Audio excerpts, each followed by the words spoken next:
लोकसभा अध्यक्ष ओम बिरला 6 दिनों से कोटा दौरे पर हैं। स्पीकर बिरला कोटा और योगासन दौड़ को हरी झंडी दिखाकर रवाना किया। इसके बाद स्पीकर बिरला अपने कैंप कार्यालय पहुंचे, जहां जन सुनवाई में स्पीकर लोगों की समस्याएं सुनी। बता दें कि ओम बिरला क्षेत्र के लोगों के बीच ही रहना पसंद करते हैं, अपने व्यस्त समय से भी वक्त निकालते हैं। लोकसभा अध्यक्ष से बात की हमारे संवाददाता योगेश त्यागी ने।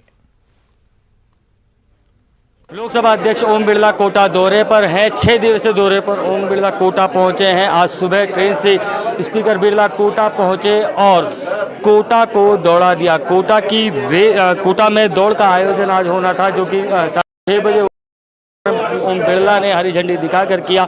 इस वक्त ओम बिरला कैंप कार्यालय पर जो है वो जन सुनवाई कर रहे हैं, लोगों के साथ मुलाकात कर रहे हैं। स्पीकर बिरला सभी की जो समस्या है वो सुनते हैं, उसका निस्तारण करते हैं। सर, कोटा पहुंचे हैं सर। कोटा मेरा संसदीय क्षेत्र है और यहाँ आता हूँ, जब लोगों से मिलता हूँ, बातचीत करता हूँ, संवाद करता हूँ। आज कोटा पहुंचते ही लोगों को दौड़ा दिया सर, आज रेस का शुभारंभ किया आपने। नहीं, अच्छा कोच है कि अगर हम किस तरीके से सड़क दुर्घटनाओं में कमी कर सकते हैं। सड़क दुर्घटना हम सबके लिए चिंता का विषय है। इस तरीके की घटनाओं को जो लक्ष्य है 2030 तक आधा करना, उस दिशा के अंदर काम करना। सर, आपके जो प्रयास हैं वो लगातार रंग ला रहे हैं। किसान डीएपी और यूरिया की वजह से परेशान हो रहे थे और रेट अभी पहुंचे भी हैं कोटा।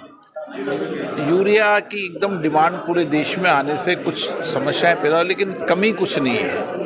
न डीएपी की कमी है, यूरिया नहीं, पर्याप्त मात्रा में डीएपी यूरिया है। कई जगह एक साथ डिमांड आने के बाद, क्योंकि रेलवे के अंदर इतने वैगन्स में आने में टाइम लगता है, लेकिन मैं किसानों से आश्वस्त करता हूँ डीएपी यूरिया की कोई कमी नहीं है। केवल आवश्यकता उतना ही संग्रहण करे ताकि कम जमीन में ज़्यादा उत्पादन हो और उत्पादित माल का वैल्यू एडिशन हो। लोकसभा अध्यक्ष से हमने बात की और लोकसभा अध्यक्ष ने साफ तौर पर कहा कि जो किसान हैं उनके लिए जो कोशिशें हैं वो लगातार जारी हैं। डीएपी और यूरिया की जो कमी है वो हाड़ौती के किसानों को नहीं होगी, नहीं होने दी जाएगी। किसी किस्म की कोई कमी नहीं है डीएपी और यूरिया की, बस उसको का संग्रहण जो है वो आवश्यकता अनुसार करें।